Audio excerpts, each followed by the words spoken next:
a letra do louvor.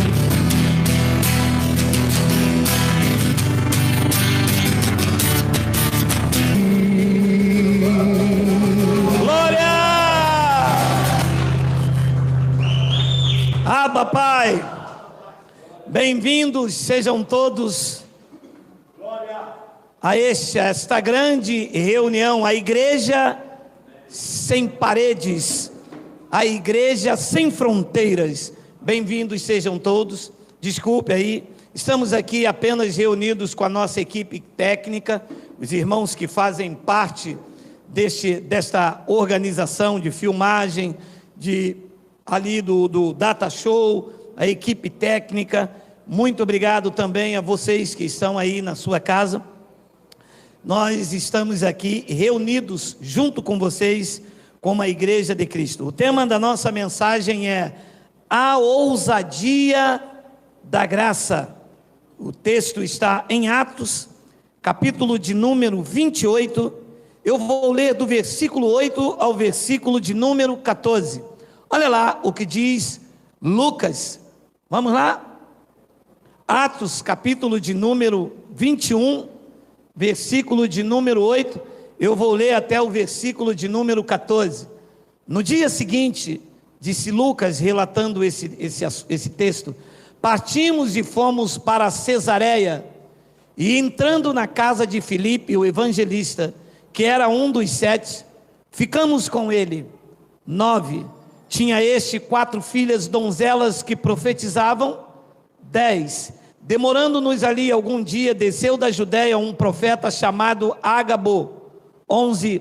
E vindo ter conosco, tomando o cinto de Paulo, ligando com ele os próprios pés e mãos, declarou: isto diz o Espírito Santo, assim os judeus em Jerusalém farão ao dono deste cinto e o entregarão na mão dos gentios. 12. Quando ouvimos estas palavras, tanto nós como os daquele lugar, rogamos a Paulo que não subisse a Jerusalém. 13. Então Paulo respondeu: que fazeis chorando e quebrantando-me o coração? Pois eu estou pronto, não só para ser preso, mas até para morrer em Jerusalém pelo nome do Senhor Jesus. 14. Como, porém, não o persuadimos, conformados, dissemos: faça-se a vontade do Senhor. Vamos fazer uma breve confissão. Senhor e Cristo, eu te louvo, te exalto e te engrandeço o nome, se é que isto é possível, porque acima de ti só existe uma coisa, que é a tua coroa de glória. Esta coroa que nós coroamos aqui e aí pelo YouTube, a Igreja de Cristo que se reúne sob a tutela do cabeça que é Cristo. Em ti estamos firmados, corroborados, arraigados, aperfeiçoados e declaramos que já somos a geração eleita. Por isso recebemos, cremos e tomamos posse que esta seja uma reunião da ousadia da graça de Deus. E eu te peço que tu me uses, porque eu vou usar a tua palavra. E todo o povo aí reunido digam amém. Amém.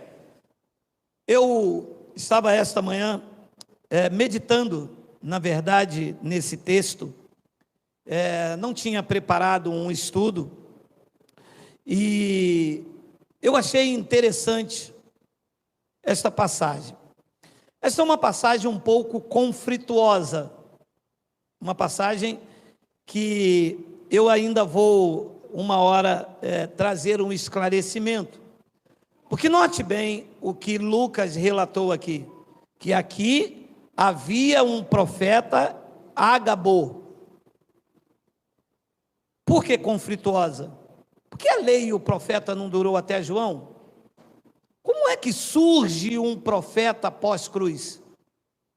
Porque essas características de profeta como vidência, porque no antigo pacto o profeta era um vidente, e não era para todos, era alguém selecionado, escolhido por Deus.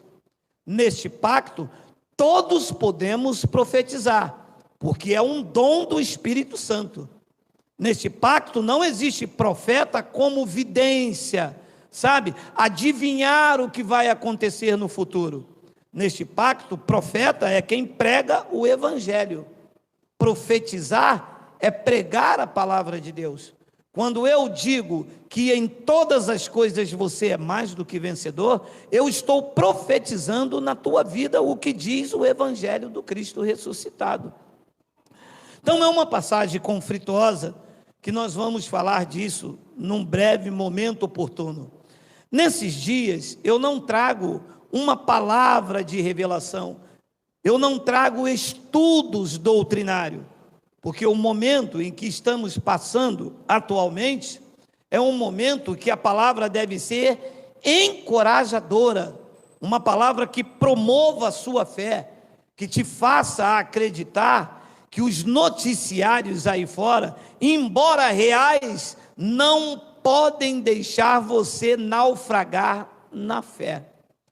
E ao meditar nesse texto, eu encontrei um encorajamento para a minha vida e para a sua vida. Vamos reler o texto, é um pouco extenso, mas vale a pena. Disse o relato de Lucas, Lucas está escrevendo Atos. Nós já explicamos que não há revelação no livro de Atos. Atos foi escrito por Lucas a Teófilo, ele está relatando. Tenho dito também que muitos dos acontecimentos aqui, Lucas não estava presente. Eu disse aqui em off para os irmãos, ora, quando Pedro estava lá na prisão, Lucas não foi preso também. Então é um relato histórico, ele está contando aquilo que ele ouviu, não presenciou. Não é como as epístolas de Paulo, que é uma revelação, ele viu, ele ouviu. Entende-se assim? Então, Atos é um relato de Lucas, Atos dos apóstolos da circuncisão, da igreja primitiva, Atos de Paulo, quando se converteu na sua caminhada com Barnabé, e Atos também de Paulo, no seu ministério pessoal, quando viaja com Silas e os demais irmãos. Só que os atos dos apóstolos não pararam por aí. Apóstolo não é um homem extraordinário com uma unção. Apóstolo do grego quer dizer enviado. Você é um apóstolo no seu trabalho. Você é um apóstolo na sua faculdade. Você é um apóstolo, alguém enviado para conduzir alguém sobre as verdades do evangelho. Então vamos ler. No dia seguinte, partimos e fomos para Cesareia. Então Lucas está dizendo que foi também. E entrando na casa de Filipe, o evangelista, que era um dos 7, ficamos com ele. 9. Tinha este 4 filhas donzelas que profetizavam. Olha, nas igrejas diz que a mulher não pode pregar, falar. Você vê que desde a era primitiva, as donzelas, as mulheres profetizavam. Então, aquele assunto de Paulo era um contexto dentro da igreja de Corinto. Já falamos sobre isso e vamos tornar a falar de novo. Demorando-nos ali alguns dias, desceu da Judéia um profeta Ágabo. Desceu da onde? Da Judéia. Então, nós não vamos nos ater aqui, porque é um assunto conflituoso e dá base para os legalistas sair por aí profetizando, porque se não há profeta, como é que Ágabo? É que Ágabo vinha da transição antes da cruz para depois da cruz. É um assunto conflituoso que vamos falar mais para frente, tá bom? Ágabo não nasceu depois da cruz.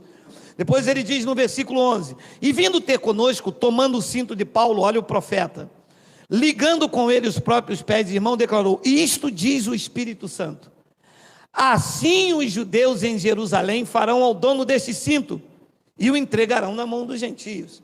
Então Ágabo disse que o dono daquele cinto seria preso lá em Jerusalém. E mais, o dono daquele cinto seria entregue aos gentios. E o dono daquele cinto era Paulo.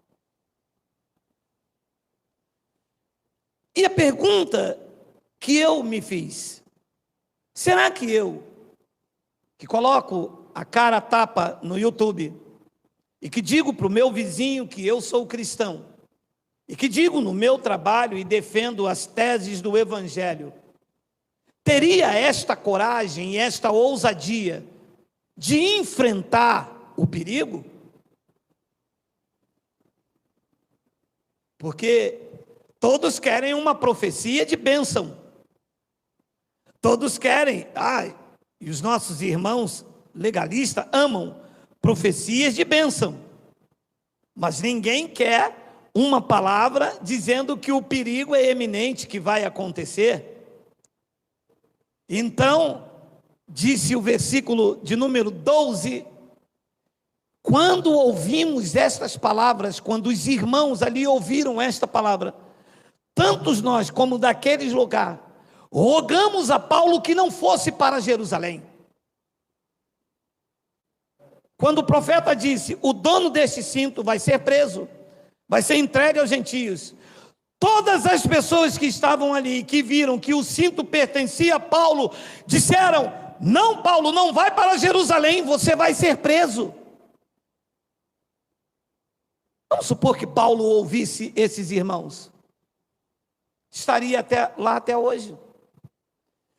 Eu vou lhe ser sincero, é no meio da adversidade que você descobre quem serve, quem não serve, quem é e quem não é, quem está no espírito e quem está na carne. É no meio das turbulências que você descobre aonde está a confiança em Deus. Porque aqui, tanto nós como os daquele lugar, não havia ninguém para falar, Deus está no controle. Há sempre palavras de desânimo, cuidado, não vai dar certo, Deus pode falhar, não é bem assim, afinal de contas, se Jesus fosse tudo isso, não matariam ele, é porque Caifás, é porque Barrabás, meu amado. E começaram o pânico, porque você vê, tanto nós como os daquele lugar, rogamos a Paulo, disseram, não vai não, rapaz, vão te prender, cara, você está maluco, não vai a Jerusalém não, os gentios, não faça isso, não faça aquilo. E o tema desta palavra, desta mensagem é a ousadia da graça, porque olha o que esse homem disse, meu amado. Vamos ler, versículo 13. 13, temos o 13? Então ele respondeu, Paulo respondeu, todos falando, você não vai, fica aqui. Então Paulo respondeu, que fazeis chorando? Olha, alguns já estavam até chorando. Você está maluco, Paulo, não vai, você vai morrer. Paulo disse, o que vocês estão fazendo chorando e quebrantando o meu coração? Pois eu estou pronto, não só para ser preso, mas até para morrer em Jerusalém pelo nome do Senhor Jesus.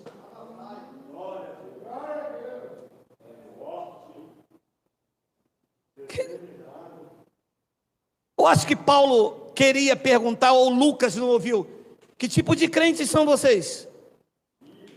Vocês passaram a vida inteira dizendo que Deus está no controle? Vocês passaram a vida inteira dizendo que se vocês andar pelo vale da sombra da morte, o Senhor está com vocês? Um profeta diz que eu vou em Jerusalém, vou ser preso. Vocês estão chorando, quebrantando o meu coração, me desestimulando da missão que Deus me deu? O que é isso? Onde está o Deus de vocês? Aonde está a ousadia de vocês? Que Deus é esse que vocês servem? Vê que a perplexidade diante da adversidade. Eu vou repetir esta palavra. Eu achei esse homem de uma ousadia fora do normal. Nós precisamos de homens como Paulo no dia de hoje. Nós precisamos, como Paulo, que chegue para alguém que está desempregado e diga: não desanimas, a porta vai se abrir. Nós precisamos de alguém que o médico disse é câncer, e a pessoa diga: não, eu creio no Deus que vivifica os mortos. Nós precisamos de alguém que no meio do caos instaurado, a pessoa diga: não temas, Deus está no controle da tua vida e de qualquer situação, Ele é maior do que tudo. Nós precisamos de gente assim. Nós não precisamos de pessoas do nosso lado para dizer cuidado, como se Deus, se Deus falou, se foi o profeta, disse que foi o Espírito Santo.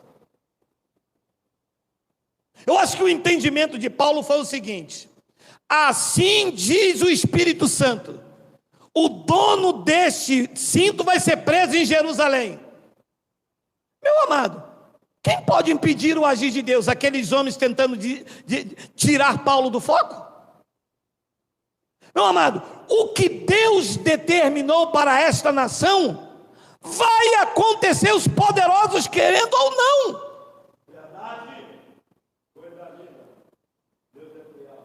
Ninguém pode evitar o inevitável. O que Deus determinou vai acontecer. Eu contei aqui domingo passado, né? O homem mandou o outro ir à feira e chegou lá na feira lá, e ele disse: eu voltei aqui porque quando eu cheguei lá na feira eu vi a morte. O patrão dele: pô, mas eu vou ficar sem as minhas coisas? E o patrão dele chegou, voltou à feira, quando chegou lá na feira perguntou à morte: ô morte, que negócio é esse? Mandei meu empregado vir aqui e você foi para cima dele? A morte falou: eu vim aqui para levar aquele camarada lá. Eu tenho um encontro com ele, mas não é aqui não, é lá em Bagdá. Foi justamente para onde ele fugiu. Não se pode evitar o inevitável, meu amado. Todos os dias da tua vida foram escritos e determinados, quando nenhum deles ainda. Deus é que diz: até aqui tu virás e não passará. Se Deus falar que tu vai morrer com 200 anos, é com 200 anos e ninguém pode impedir, porque Ele que é o dono da tua vida. Mas o senhor acredita demais.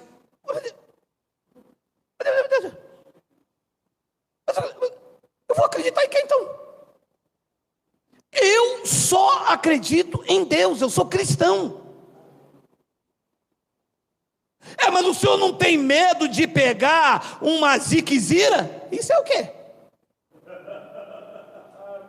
Ziquezira é falta de banho? Eu acho que eu devo estar. Meu amado, eu tenho medo de tudo, mas não tenho medo de nada. Eu tenho medo de ficar doente? Tenho. Não quero ficar doente? Não quero. Mas se Deus permitir, sairei dela, porque Deus é maior do que tudo.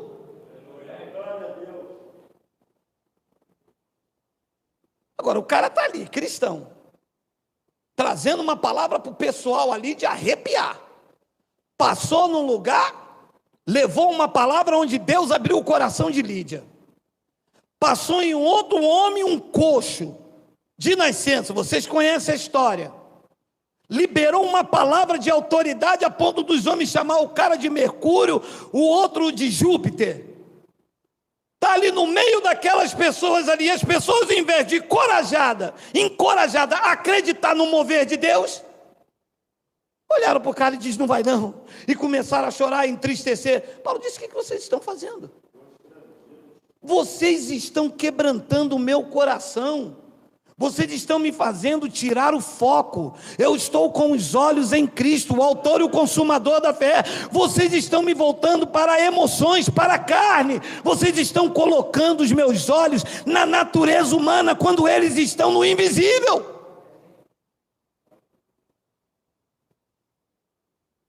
Pois eu estou pronto, meu amado.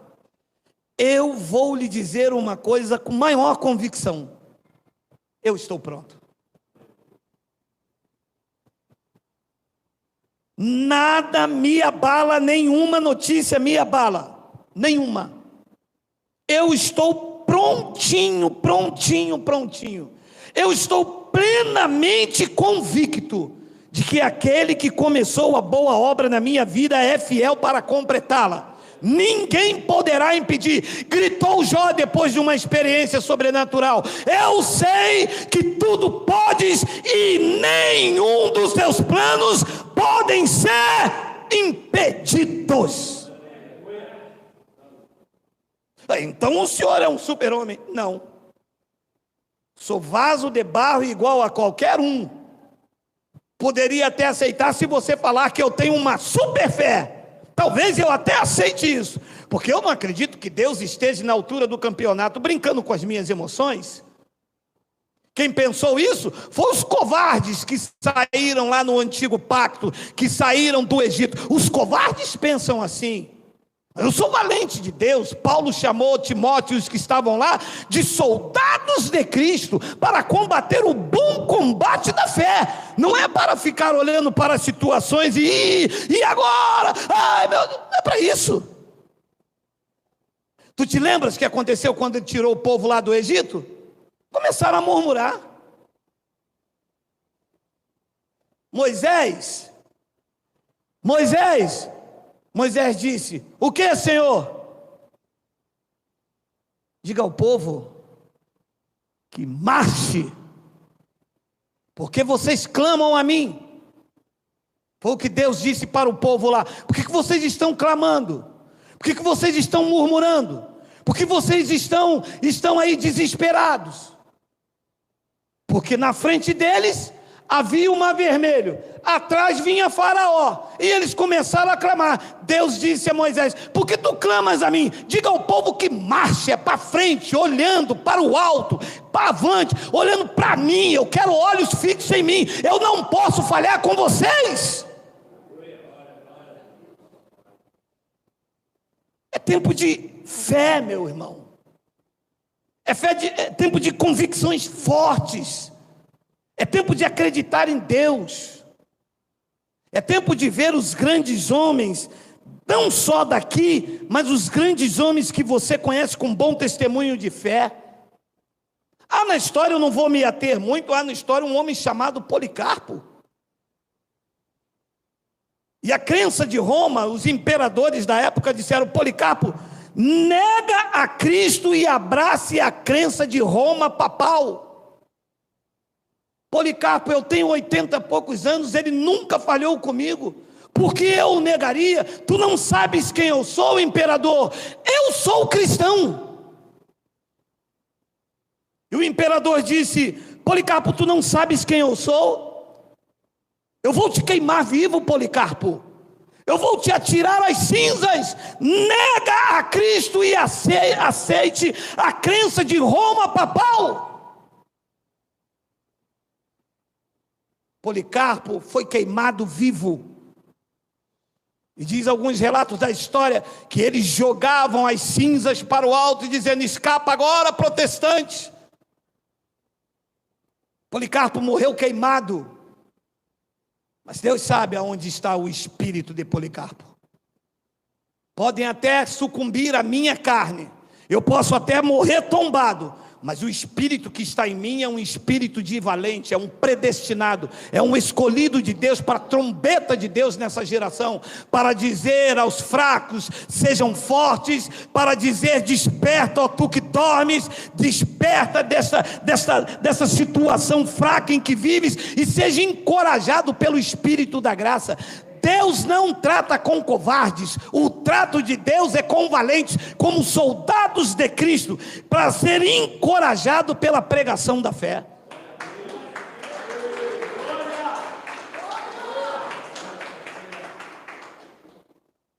Eu estou pronto. O profeta disse: é para ser preso. Ele: estou pronto para além disso. Eu estou pronto para ser preso, até para morrer, se preciso for. Vocês acham mesmo que eu não corro perigo de vida? Vocês acham mesmo que este canal aqui, que ataca os poderosos, que os cofres dele, aqui no canal aqui, há vários testemunhos de pessoas que saíram das grandes catedrais. Você acha que eles estão satisfeitos comigo? Só que eu estou pronto até para morrer. Eu não tenho medo de nenhum, mas nem me passa pela cabeça ter medo deles. Se foi exatamente para isso que Cristo me levantou, para ir contra os poderosos que oprimem, que prendem, que humilham as pessoas com falta da verdade do Evangelho. E a expressão no versículo 14 foi maravilhosa. Olha, como porém não o persuadimos? Meu amado, ninguém consegue persuadir alguém que está sob o domínio de Cristo. Pode vir com seus anéis, podem vir com as suas grandes catedrais, podem vir com os seus títulos renomados, podem vir com suas pregações de fogo, pode descer fogo, eles podem fazer o que quiser, uma vez cortado pela graça para sempre, e ninguém consegue mais persuadir, porque o que sai da sua boca é graça sobre graça. É assim com você? É assim com você? Foi assim com você? Foi assim com você? É assim com você? É assim com você? Ninguém consegue te persuadir mais com nada. Como não conseguimos persuadir, nem colocando perigo, nem chorando, nem colocando medo, conformados, dissemos: faça-se a vontade do Senhor. Começaram a entrar no eixo da graça. Este pacto, o homem não prevalece, meu amado. Aqui não tem vez para homem. Aqui não tem vez por acaso. Deus não dormiu e está acordando agora, 11h10 da manhã, e dizendo: o que está acontecendo no Brasil, hein? Ué, o senhor dormiu demais. Eu dormi, o que aconteceu? O Ministério da Saúde adverte: fumar é prejudicial à saúde. O quê? Um novo decreto no Brasil? Seria isto possível, meu amado? Que tipo de cristãos se estão gerando? Como as situações adversas pegaria Deus de surpresa? Pega a mim, pega você, mas não te deixa perplexo que você está sendo preparado pelo Evangelho da graça de Deus. O Evangelho da graça de Deus te prepara para os bons combates da vida. Você está preparado, você está pronto, você sabe que em Cristo você é mais do que vencedor. Como não poderiam então persuadir, disseram: então faça-se a vontade de Deus. Mas era exatamente isso que vocês deveriam fazer antes de tentar infectar o coração do homem. O dono desse cinto vai ficar preso? É de Paulo: faça-se a vontade do Senhor. Ele anda no domínio do Espírito Santo.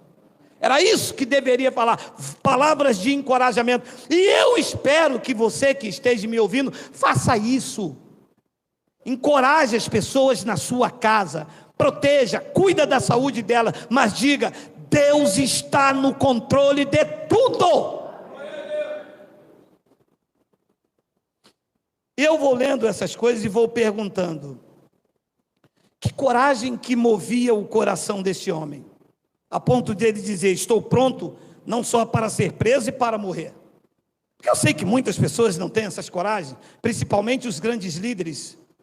Os grandes líderes estão mais com medo do que quem não é cristão, porque amontoaram o tesouro na terra, e estão agora com medo de morrer e deixar tudo.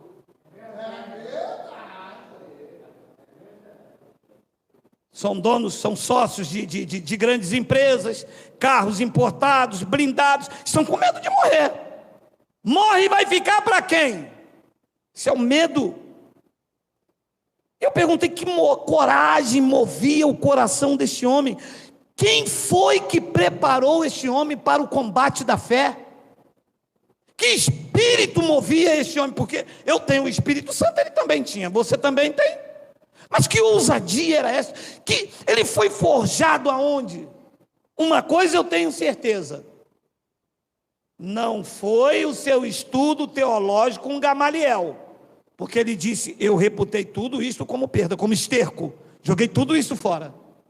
Uma coisa eu tenho certeza, não foi o orgulho judaico, porque ele disse: o que me parecia ser alguma coisa, nunca me acrescentou nada.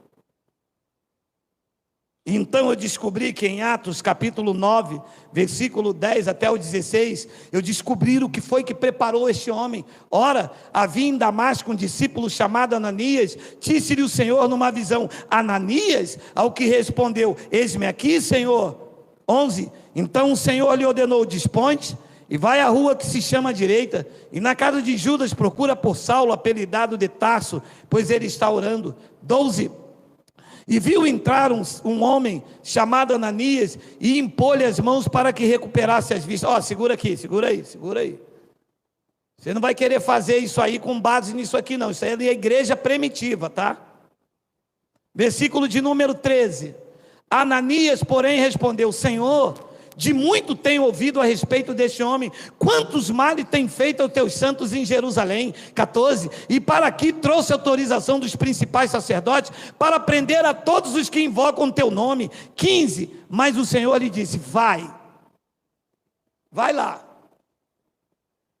porque este é para mim um instrumento escolhido para levar o meu nome perante os gentios, perante o rei, perante os filhos. É um instrumento escolhido. Não prega porque acha bonito. Não é apenas conhecimento teológico. É vocação. Respira Deus. Respira Evangelho. Tem ousadia. No meio do combate, ele parte para cima. Enfrenta. Ele disse: eu combati o bom combate, acabei a carreira e guardei a fé.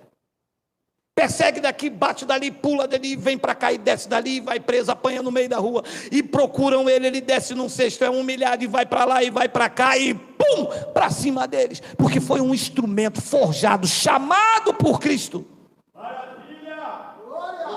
assim como ele chamou você, chamou você, a família chama de herege, os filhos dizem que você está ficando louco, mas você foi selecionado a dedo, escolhido, passou pelo sistema religioso como um aio, a lei te conduziu ao aio, a lei te serviu como aio, melhor dizendo, para que com os olhos iluminados hoje você entenda que você suporta muitas coisas e engole seco dentro da tua casa, porque tu és um escolhido dele, e não da tradição, e não do pastor. O pastor escolhe porque você dá um bom dízimo, o pastor escolhe porque você tem um carro bom, o pastor escolhe porque você tem um bom emprego. Cristo escolhe porque vê você a ousadia da graça de Deus, a lealdade de um cão e a coragem de um leão. Assim é com você.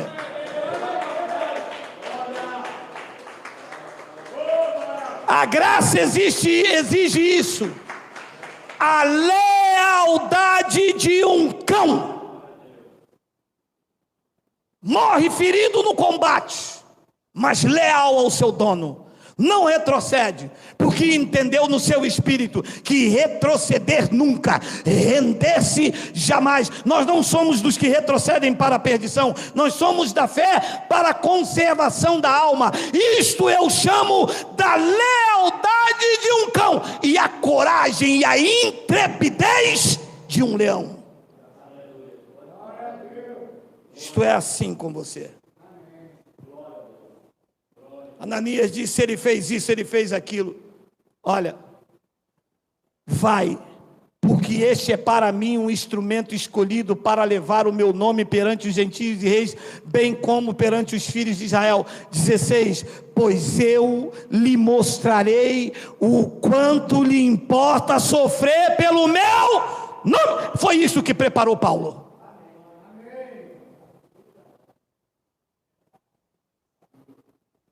Verdade, tu vai me seguir, mas o que te espera é sofrimento. E quando vinha um combate, ele dizia: foi para isso que eu fui preparado. Ele não me enganou. Ele não ofereceu estradas sem perigos, rosas sem espinho. O que ele me ofereceu foi luz nas trevas, presença constante na angústia. Eu estou pronto. A religião não é assim. A religião diz: venha, que Deus vai dar a sua casa própria. Venha, que Deus vai curar o câncer. Vem, que Deus vai te dar um bom casamento. Venha.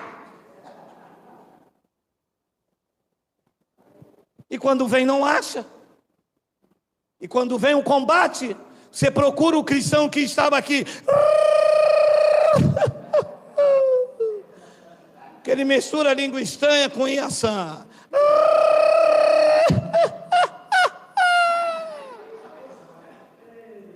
Você procura ele que estava aqui falando em línguas, rabanada pão com ovo, já está lá cheirando, bebendo, voltou à carnalidade, porque o que ofereceram ele foi vãs promessas, foi negociata e não vida com Deus, porque vida com Deus só tem quem vive o evangelho da graça de Cristo.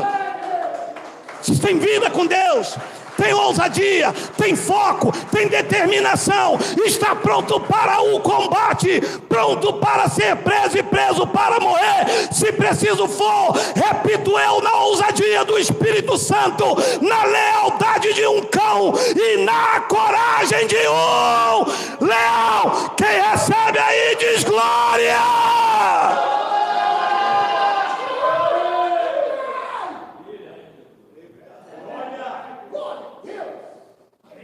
O que se oferece é negociata.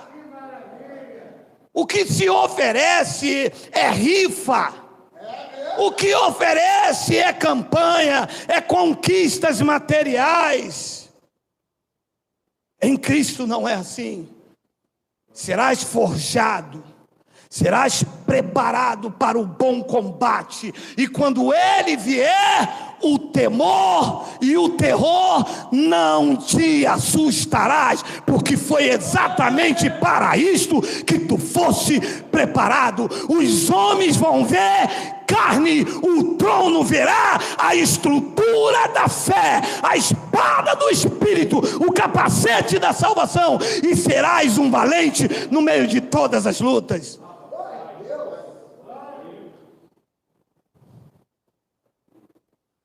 Eu vou mostrar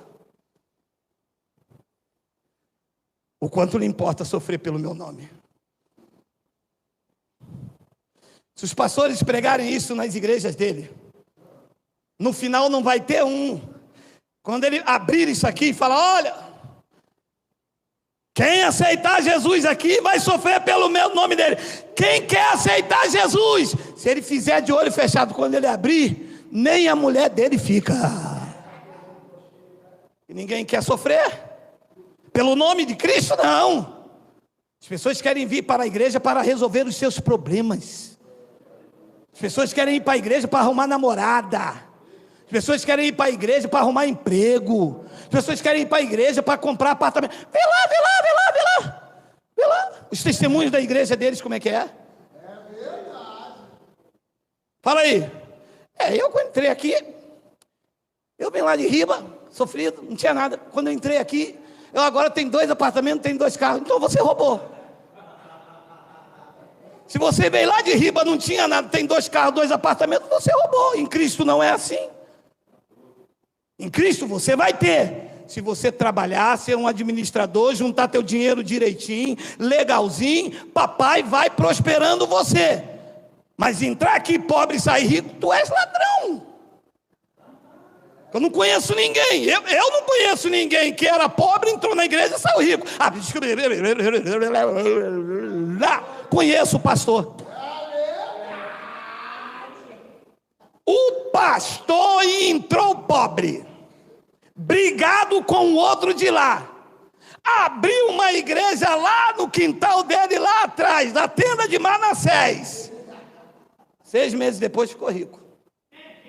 Ah, se é? Abençoados, este homem foi forjado no sofrimento de Cristo. O Nero dos discípulos morreu decapitado por Nero.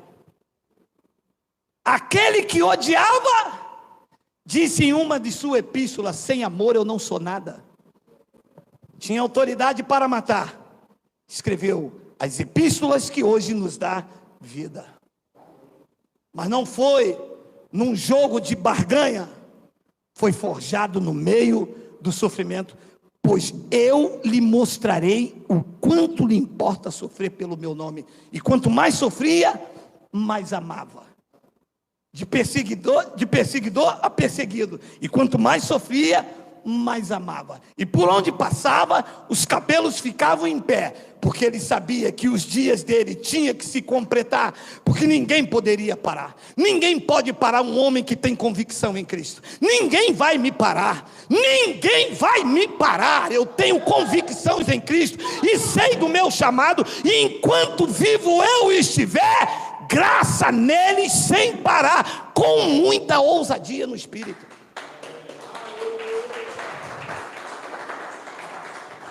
Em Atos capítulo 20, versículo de número 17. Parece que alguém falou lá do outro lado ali, lá na internet, eu não sei.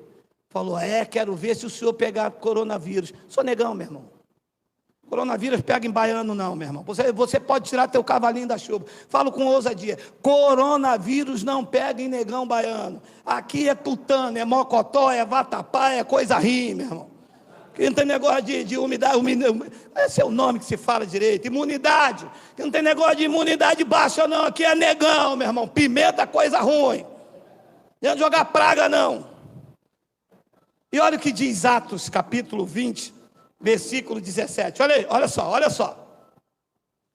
De Mileto mandou a Éfeso chamar os presbíteros da igreja. Paulo chegou lá em Mileto e mandou reunir os anciãos, os presbíteros da igreja.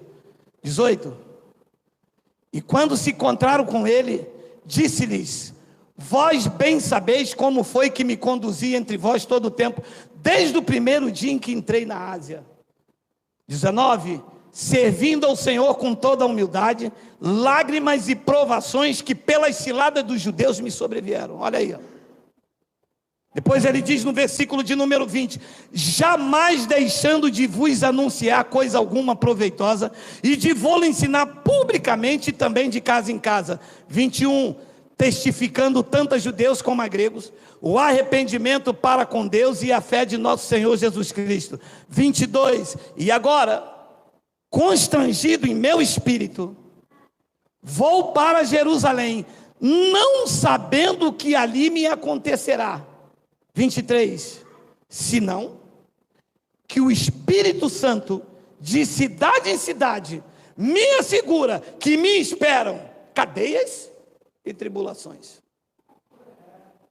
Não sei se vai ter comida, se vai ter um vírus, não sei se vai ter uma peste, não sei se o dinheiro vai cair na conta, não sei se vai ter uma namorada, não sei se vai ter uma casa, eu não sei de nada. A única certeza que eu tenho, dita pelo Espírito Santo, leia a bênção, é que me assegura que me esperam cadeias e tribulações. Numa cidade não, só, não, aonde eu chegar, vai ser de cidade em cidade.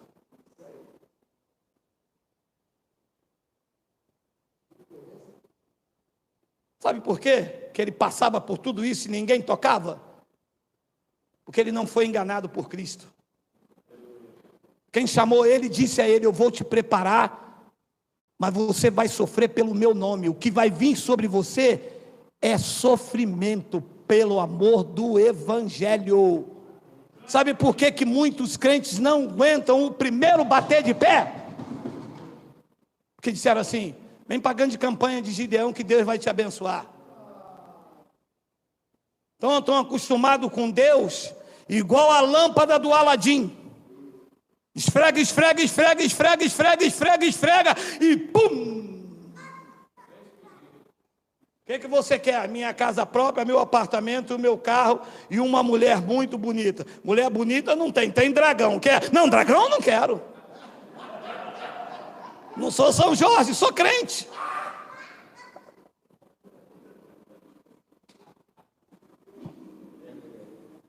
Se não, meu amado, olha, meu amado, não, meu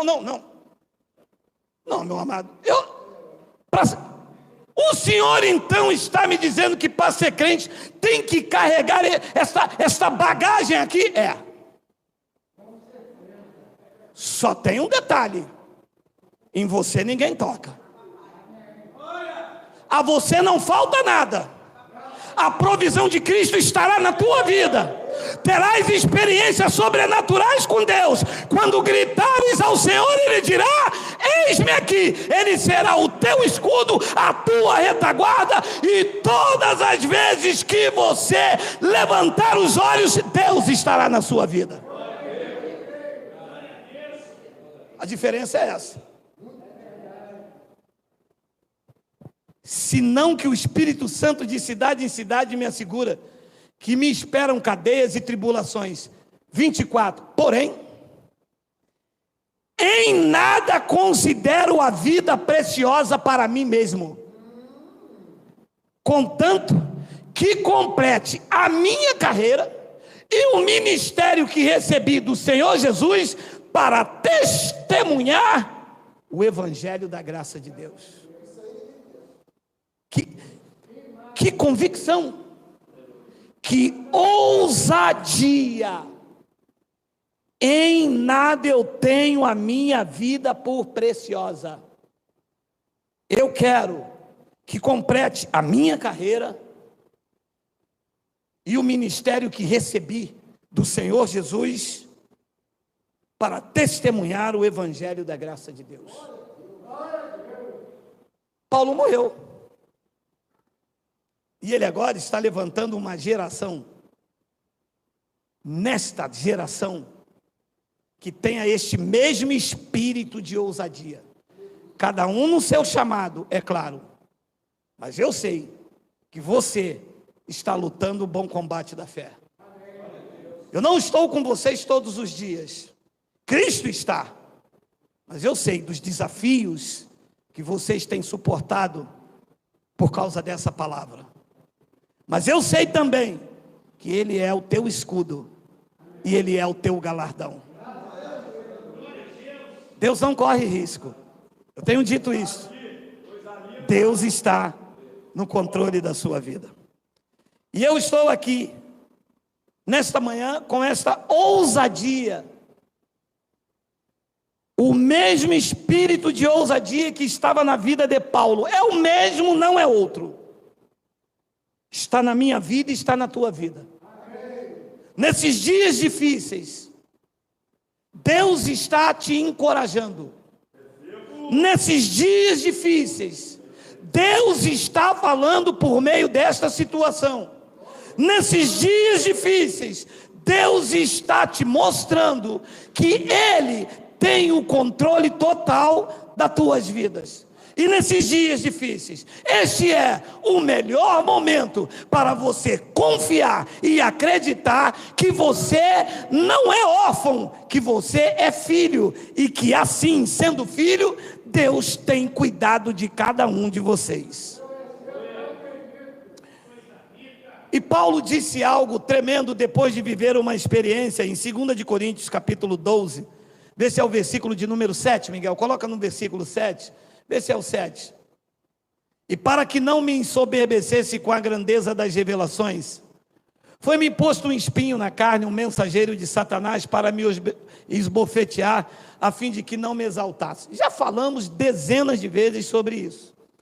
Só vou esclarecer por causa de um número enorme de pessoas que estão novas aqui. Foi-me posto um espinho na carne, um mensageiro de Satanás. Satanás é um adjetivo, pode ser aplicado em qualquer situação. Satanás quer dizer opositor, não é um ser, é um adjetivo. Quer dizer que alguém vinha com uma mensagem opositora ao que Paulo pregava. Quando Paulo estava pregando lá vinha alguém com uma mensagem. Isto era um espinho na carne.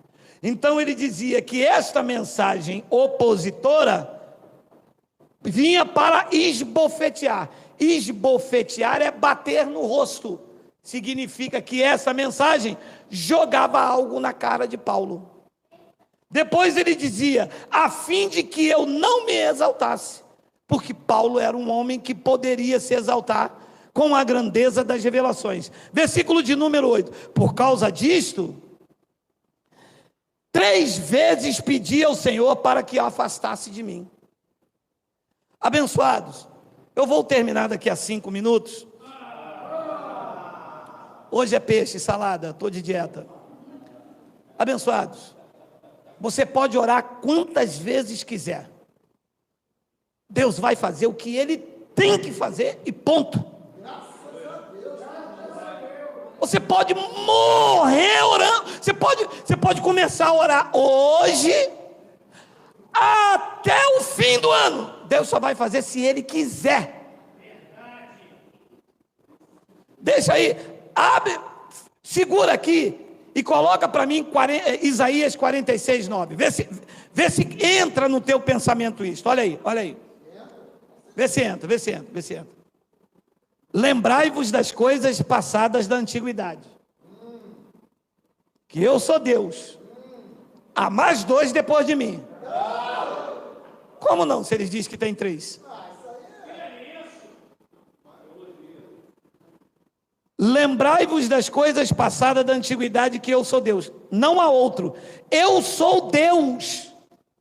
E não há outro semelhante a mim. 10. Que desde o princípio anuncio o que há de acontecer. Desde a antiguidade as coisas que ainda não se sucederam. Segura, volta para o 9, segura. O quê? Quer dizer que desde a antiguidade, as coisas que ainda não aconteceram, ele já sabia? Então tudo isso que está acontecendo aí, é novidade para mim, mas não é para ele? Se ele não quisesse que acontecesse, não aconteceria.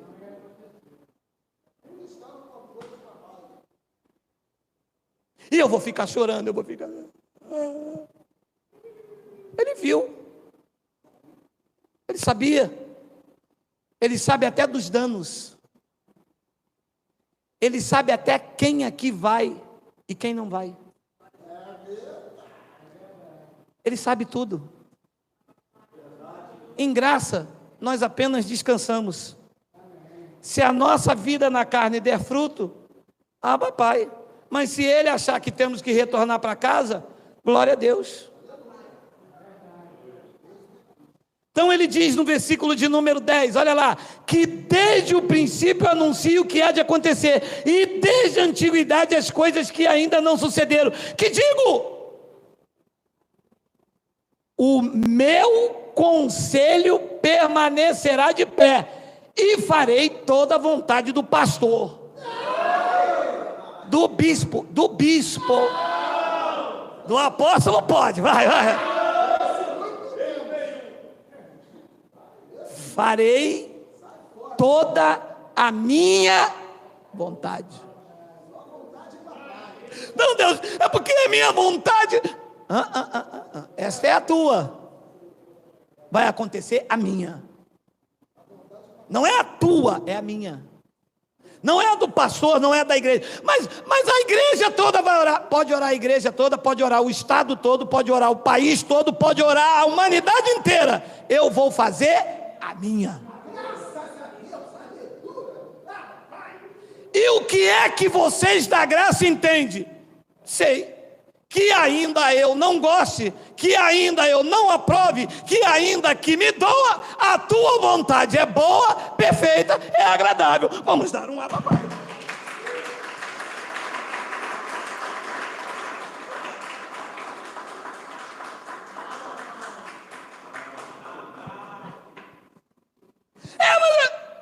É a vontade do Pai. Mas é a vontade do Pai. Você não entende, você não sabe, você não compreende, mas o que Ele faz é bom. Mas aí Deus é injusto. Injusto se eu fizer. Ele é o dono da vida. A minha mãe tem 90 anos. Se ele levar a minha mãe amanhã, ele é injusto? Se ele é o dono da vida dela. E se ele me levar? Então ele vai te levar primeiro. Ele será injusto? Ele é o dono da minha vida. Ele faz o que ele quiser. Injusto é se ele me deixar viver 1000 anos nessa terra. Aí quem aguenta viver num local desse? Que desde o princípio anuncia o que há de acontecer, e desde a antiguidade as coisas que ainda não sucederam, que digo, o meu conselho permanecerá de pé, e eu farei toda a minha vontade, ela que vai prevalecer. E eu termino então com 2 de Coríntios, lá onde nós estávamos, Miguel. 2 de Coríntios 12, já lemos o 7? 12, 7, já lemos o 7? 2 de Coríntios 12, versículo 7, 8. Por causa disso, disse Paulo, 3 vezes pedi ao Senhor, orou 3 vezes, pedi ao Senhor para que o afastasse de mim. 9, então ele me disse, a minha graça a resposta é essa. Tira o espinho de mim, a minha graça te basta. O que eu fiz por você te basta. É o suficiente. Não se preocupe com o resto. A minha graça está sobre a tua vida. Paulo disse, tira o espinho. Está doendo. Paulo, a minha graça te basta. O espinho não é nocivo. O espinho é terapêutico, é para que você não venha se ensoberbecer. Dói em você, mas te fará bem. O problema não é o espinho na carne, é a tua carne no espinho, querendo que eu tire aquilo que te feia. Paulo, a minha graça te basta. Porque o poder se aperfeiçoa na fraqueza. Então de boa vontade, pois mais me gloriarei nas fraquezas, para que sobre mim repouse o poder de Cristo. 10, pelo que sinto prazer nas fraquezas, nas injúrias, nas necessidades. Que qualidade de cristão pode dizer que sente prazer na necessidade? Se eles murmuram, reclamam. Que a religião produz isso. A religião produz crente que só está bem quando tudo está bem. Não é assim na religião? Está com dinheiro, Deus abençoou, fez a campanha direitinho, conquistou a bênção. Está